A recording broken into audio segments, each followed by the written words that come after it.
I'm John Mangiaratti. I'm the town manager in Acton. And over the last few weeks, we've really been working hard to address all the concerns related to the coronavirus. Our services have been impacted severely.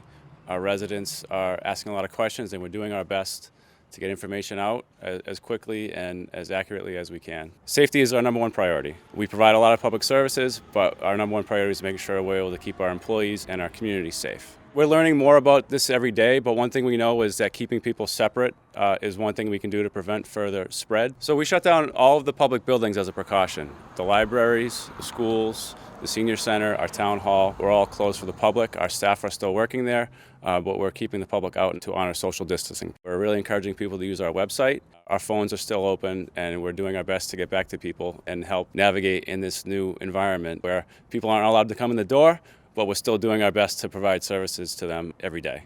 We're still holding limited public meetings. The Board of Health held a meeting, a virtual meeting this week. The Board of Selectmen held a virtual meeting. Every day we do an update to the community on our website, and that update is then also distributed through our email system and through Twitter, Facebook, and sometimes on Instagram. This is uncharted territory for us. We're reacting to information that comes from the federal government and the state government and our local public health officials, and we're doing the best we can to keep the operations going.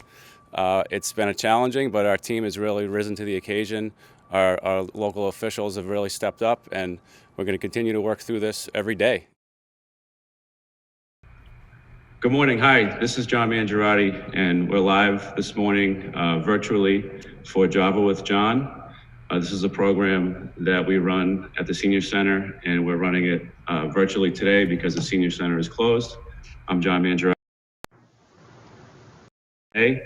We have Sharon Mercurio, the Director of Council on Aging. We have Danielle, Savin, the Director of the Memorial Library. And we have Heather York, the Director of Acting Nursing. So Java with John, I did stop at a local coffee shop this morning. I hope that all of you are considering getting takeout and other things as appropriate to support our local businesses. But we're here to talk today about the COVID-19 response that our community is dealing with and some of the measures that we've taken as a community. So it's been very busy. The Board of Selectmen and the Board of Health declared a local state of emergency. There's been several directives from the governor's office on things that we need to do differently as a community and as a government organization. And we've been reacting to all of that. Our Board of Health has been meeting very frequently. Our selectmen have been meeting very frequently to continue to provide guidance and policy direction on how do we handle this issue. The staff has been working very hard to keep each other safe as we continue to provide local government services. We're doing a lot to promote information available to us to keep our residents informed. We do a daily update on our website, and we do programs like this. We're also now live on 94.9 FM radio, which is an offering that we have and we're going to continue to use throughout this situation. So we have just a couple brief updates, making sure that all of you know some things that are very important. The state just this week launched a new program that if you have a cell phone, you can get text message updates of things coming down from the state level about new policies and directives. So if you have a cell phone and you punch in 888-777 and write the word COVID-MA. If you send that text message, you'll get an automatic reply, and then from now on, you'll start getting updates directly from the state on information that they want to share. I signed up for it yesterday. It's a great service. I recommend that you all do it. You should also know that there's a 211 line that was set up by the state to call if you have questions and you need to try to talk to somebody in particular. Our staff locally, and we'll talk more about later, are also here to help, and they'll be providing their contact information for your use as well. If you haven't heard, the town election that was scheduled for March 31st has been postponed. That will now be held on June 2nd. That date will also be the date of the special state election that will be needed to fill the seat held by Representative Benson. So we're encouraging people to consider voting by mail, using absentee ballots and mail ballots. So the election office will have more information about that. Please contact the town clerk for details. The annual town meeting that was scheduled for April 6th has also been postponed. Given that it's a large gathering of people, we actually haven't set a date for that to occur. The Board of Selectmen are very closely monitoring the situation, and we'll meet regularly and then decide an appropriate time to hold that meeting and make sure that we advertise it to everyone. So a lot of things have changed. The way we operate our operations is all virtual. We do have people working in Town Hall and in many of our offices, but the public is unable to come in. So we ask you to communicate with us through phone or through email. So I think one of the things I'd like to do is start off with an update from Heather York, our Director of Nursing. She's been taking the lead on the public health interaction with the state on this COVID issue. And she has a lot of great information to share with seniors and with residents at large about how we're handling the situation. So Heather, thanks for joining us, and welcome to the program. Good morning, everyone. Thanks for tuning in to listen. So some information regarding Acton and the state of Mass specifically. I'll just give a few numbers based on the COVID cases within the state. As of right now, if you've seen the reports that went out from the town manager yesterday and his updates, we do have one positive COVID-19 case in Acton. As a public health department, we will be tracing any other contacts that this resident may have had in the last 14 days. This resident is protected under the medical privacy laws, so the information of where this resident lives or who they are is not something that any of us at the Board of Health can give out for information. Just wanted to put that piece out there because there are a lot of questions regarding those positive cases. The numbers in Massachusetts jumped up yesterday. I think it's somewhere in the 2,400 range right now. So it is concerning. Numbers will keep rising related to increased testing that's being done. So it's a good thing that we're identifying people.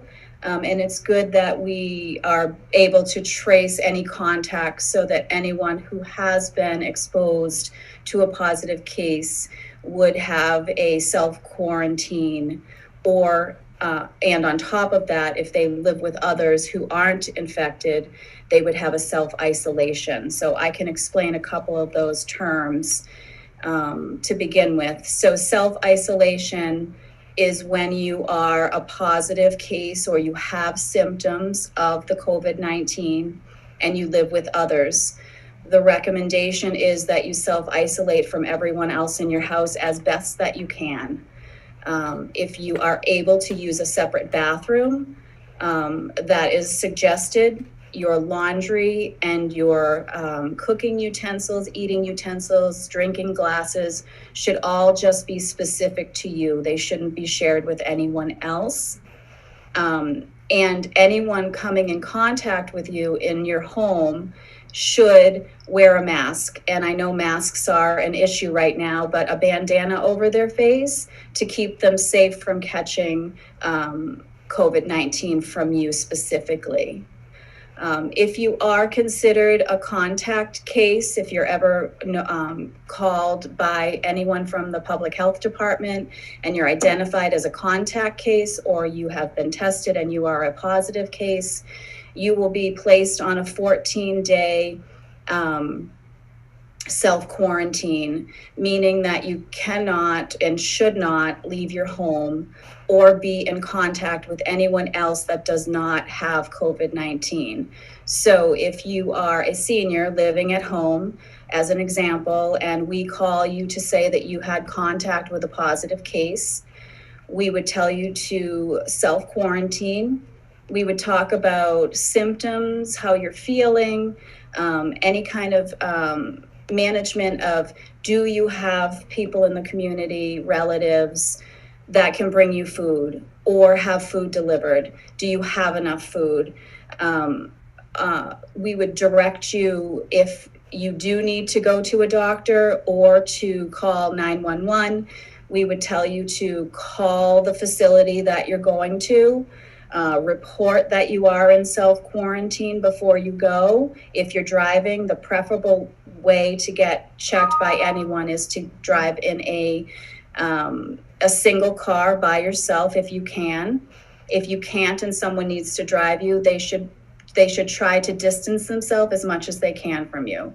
But those are some of the guidelines that and the teaching and the discussions that we have with people under self-quarantine and self-isolation within the home.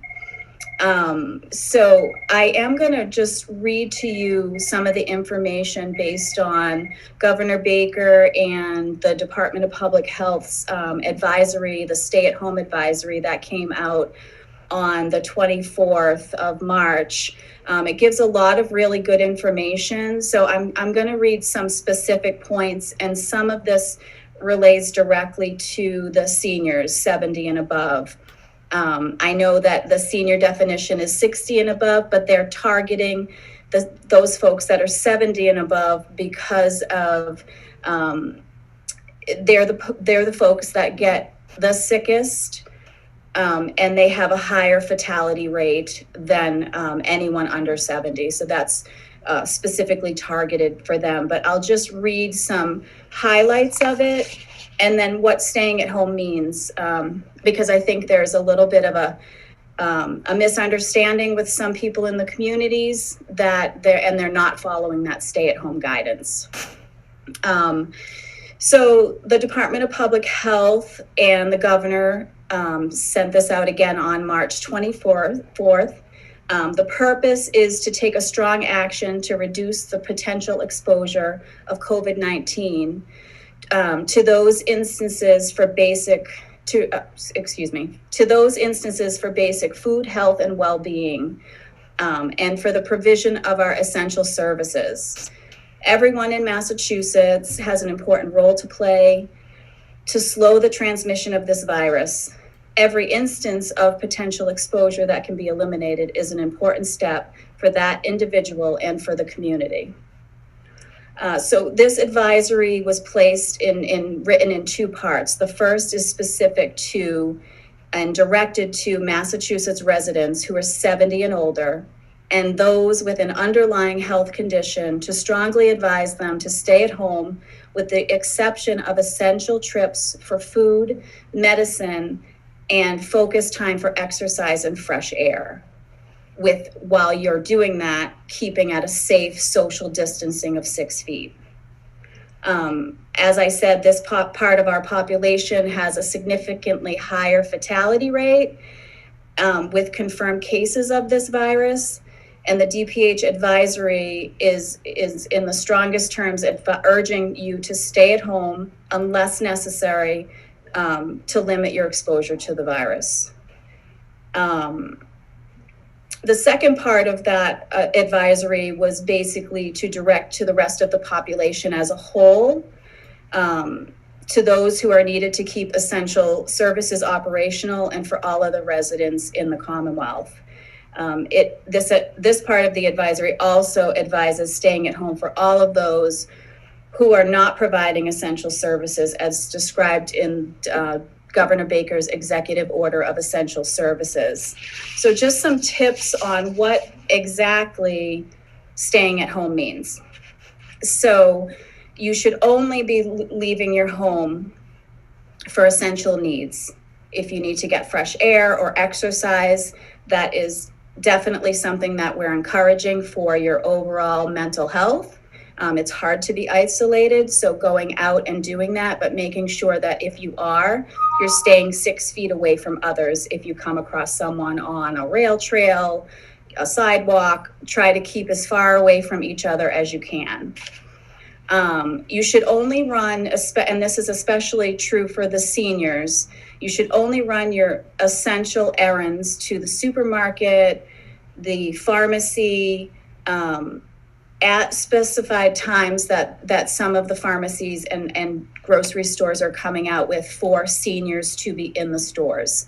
As an example, I believe Stop and Shop is doing a 5:30 to 7 a.m. And most of the grocery stores are doing that also. And that's a requirement that the governor has put on all of these essential services to give the senior population an amount of time that they're the only ones within the store, so that you can be safer. But while you're in there, make sure you're still practicing social distancing. There was guidance by Governor Baker's office for stores to have places for people to stand 6 feet apart if they're in line. You don't want to stand over someone's shoulder or have someone standing right at the back of you while you're in line. So if someone is too close, ask them to back up. I think we all need to be very vigilant, and that needs to be done if someone is too close to you. I know it's not a comfortable conversation sometimes, but to keep you safe and to keep them safe, you really need to ask them to make that space for you. I think it's really important. I saw this at a supermarket last week. And when I moved back, the person sort of questioned me about what my problem was. And I said, well, we're supposed to be social distancing. So I'm supposed to be 6 feet away from you to keep me safe and to keep you safe. So you can definitely say that in a very nice way. And hopefully people will just keep that distance anyways. A couple of other tips if you're going to the pharmacy, if you can get your prescriptions for 90 days, or if you are really high risk for underlying disease process, see if you can get a mail order service done so that you don't have to go to the pharmacy, and that limits your exposure even more to going out in the community. You can still, obviously, if you go out, go to the gas station. I've noticed in the local gas stations that they have been putting up hand sanitizer next to the gas pump, which is great. A couple recommendations I heard, if you have a plastic bag or a paper towel or a dog poop bag, put it on your hand, pump your gas, turn it inside out and throw it away, and then still use hand sanitizer after you've done that, just to be safe. But I have seen that the gas stations are having a lot of those put in place. You can obviously still order online, and you can also do pickup or takeout food or deliveries. And a lot of these folks, if they're delivering, they're dropping it at your door. You're not even getting a face-to-face conversation with them. Or if you're going to pick it up, they're placing it in your car so that there's no transfer of money or signatures needed. So that's important. So encouraging modes of communication that you're not having a face-to-face conversation with someone is very important. Doctors' offices are canceling non-essential medical care, specifically things like elective procedures, teeth cleaning, eye exams. There are obviously reasons that people do need to go to an emergency office a visit or a hospital visit. And that definitely is something that, unless it is an absolutely necessary visit, you should really do a telehealth call with your physician to begin with. So for the younger generation who have children, teenagers, young children, parents should not be encouraging play dates for children during this time. This applies to all ages, the encouragement to stay at home, stay as a family unit. Don't have a group of kids congregating at a playground or a pickup basketball game. It's really important that we all do our piece to keep safe and to keep all residents in the community and the state from spreading this virus further. Thank you. Heather, great job. Heather York, Director of Acton Nursing. Thank you for all the information about how to keep safe amidst this COVID-19 issue. This will be recorded and shown again later if you want to share this with your friends so they can get this good advice from our Director of Nursing. So As I mentioned earlier, we're doing a lot to try to inform the public about this health issue and trying to show how our services are impacted. While we're doing all that, we're also trying to find ways to keep our residents engaged.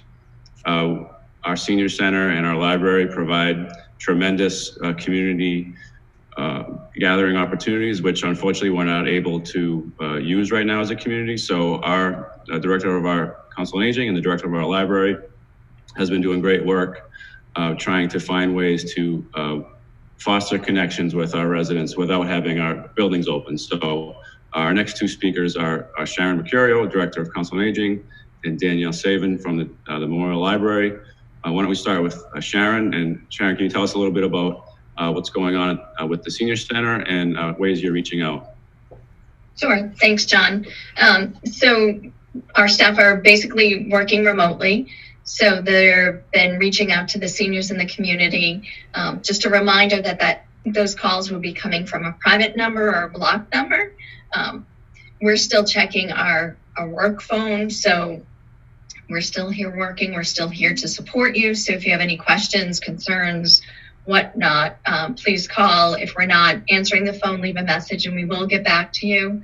I appreciate that you're doing this, John. I think it's really important for the seniors that aren't online to stay up to date with what's going on. And in this world of technology, it's difficult. So ActonTV has been fabulous trying to get these programs aired for us and information out.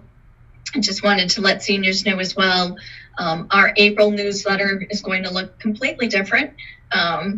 It's going to be talking more about the resources that are available, try to keep you up to date about different programs, things to keep you active, and virtual programs if that's something that you're interested in, shopping, different resources available to residents in town.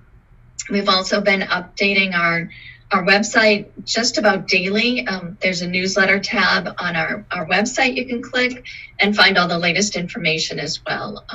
But we are trying to get word out about Acton TV and Acton Radio so people can stay engaged. A couple of other things, we were able to get our exercise instructors in before the governor's stay at home.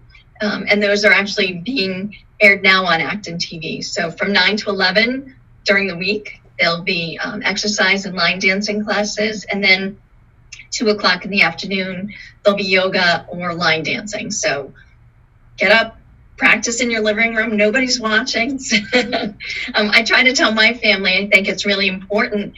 A lot of what Danielle and I do is social engagement. So to try to find ways to keep yourself involved at home. So try to do something physical each day, try to do something creative, try to do something educational. So much is out of our control. We really need to take in control what we can. What else? Some other suggestions from the community: call a friend, reach out to somebody that you haven't talked to in a while, a family member, someone you know from the senior center. It's a great time and everybody's really appreciative to get those phone calls. Organize your closets, the drawers, do your downsizing that you've always wanted to do. Now you're trapped, so you might as well be productive. Go through your family photos, maybe write down who's in the picture, a little story behind it, because if you're like me, I can't even remember where it was and who's in it. So to have that history that you can look back on. Go for a walk to get fresh air and sunshine, just to sit outside for a little bit. And write, we all have stories. Maybe think back some childhood memories or jobs you've had or whatnot. It's a great way to tap into that piece of yourself as well. But again, just a reminder, we are here for you. If you need anything, if you're concerned about someone, please reach out to us. Our phone number, 978-929-6652. That's all. Thanks. Great. Thank you, Sharon. Great job. That's Sharon Mercurio, the director of the Council on Aging, who runs our senior center. And she just described some great programs that we're trying to do amidst this health situation that we're dealing with. This is John Mangiaratti. This is Java with John.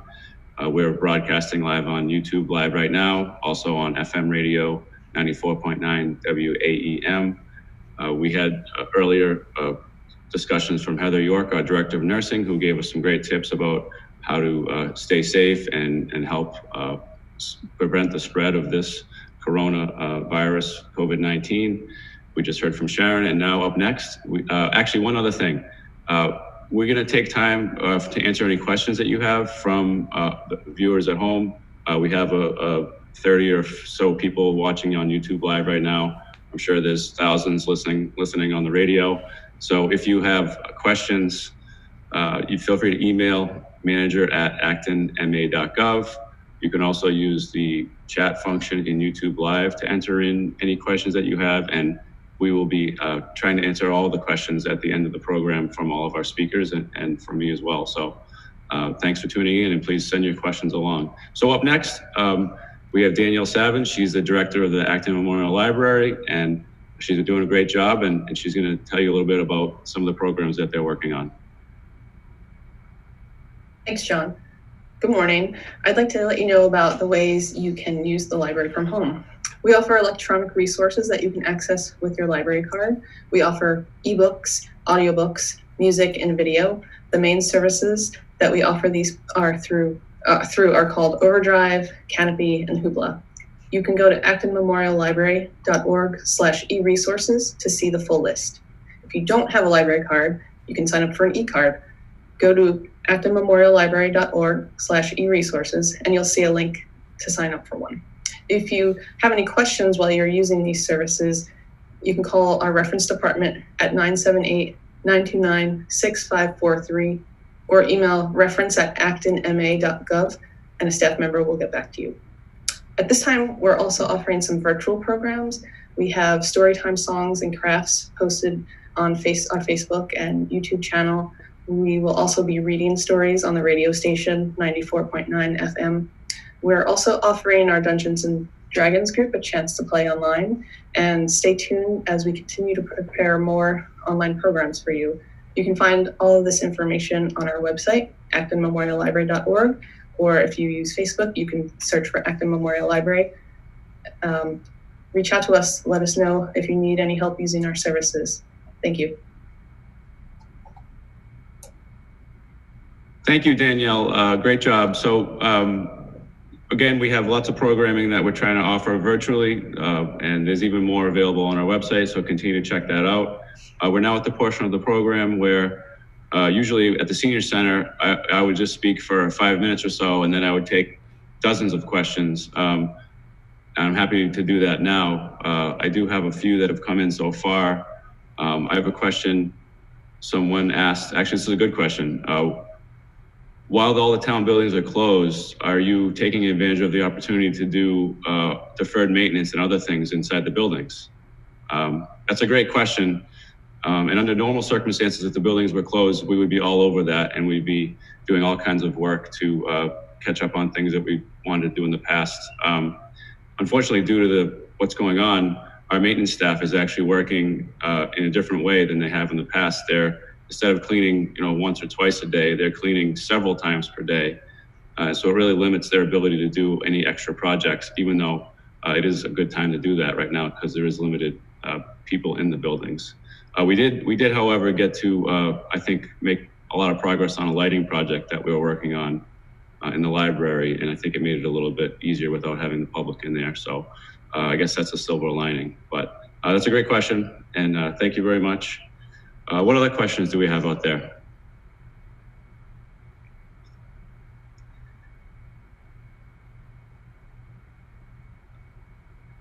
I have a question actually here for Sharon at the Senior Center. Sharon, what's going on with the Meals on Wheels program? And is there still a takeout lunch service for those that used to attend daily and get their lunches at the congregate meal program? Sure.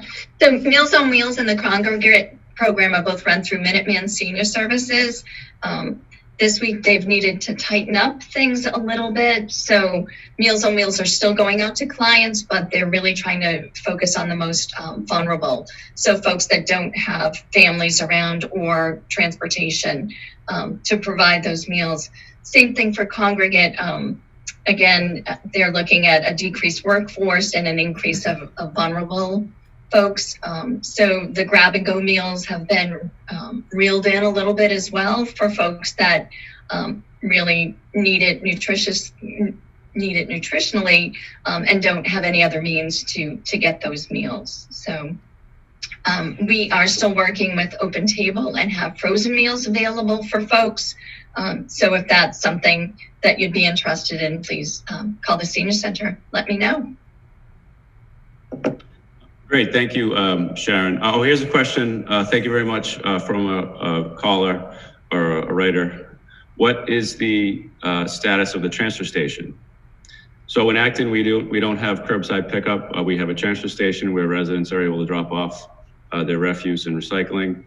We're still operating that facility at normal hours. However, we are putting in place several restrictions to implement social distancing. We're not letting the public enter into the shack that you see at the beginning to do transactions like you have in the past. So unfortunately, some of the services that we were able to provide on demand in person, we're not able to provide at this time. So I'd encourage you to call ahead if you have questions about what services are still available at the transfer station. The swap shop is closed. We're encouraging people to keep 6 feet apart while they're there. But overall, the system is still in place. We're actually trying to roll out a online system to allow you to purchase stickers online, which is in the past something you've only been able to do in person. So that's the update on the transfer station. Oh, okay, here we have another question coming in. Can you say something about the election and absentee voting? So as I mentioned at the earlier part of the program, the March 31st annual town election and special state election that were scheduled for March 31st are both postponed until June 2nd, which is a Tuesday. We are encouraging all voters to strongly consider voting by mail through the absentee ballot process. If you contact the town clerk's office, I think you could even fill out an application online. But there's an application you fill out to get an absentee ballot, and that'll allow you to vote without having to go to the polling place. So that's a good question. Here's another question. Oh, this is not necessarily related to a COVID matter, but it's a question that I hear a lot. The Kmart, what is going on with Kmart? So the Kmart property, as many people know, is now closed. Kmart closed to the public before this all happened, I think in early February. And the property has been for sale for about half a year. There hasn't been a buyer that we're aware of. And so the future use of that parcel, we're still trying to work on understanding. There are certain things people ask, what could go there, what couldn't go there. The zoning is pretty specific about what is allowed to go there. It's a commercially zoned area, so that's what's allowed.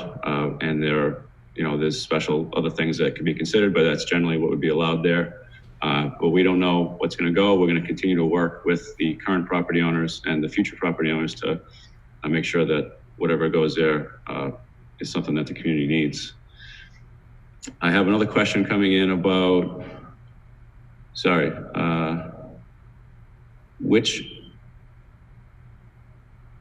so town meeting. So what more questions about when town meeting is going to be? So usually this year we were planning on having town meeting for 2 nights. It was going to be April 6th and April 7th. At this point, we haven't figured, the Board of Selectmen hasn't determined a date that it'll be rescheduled until.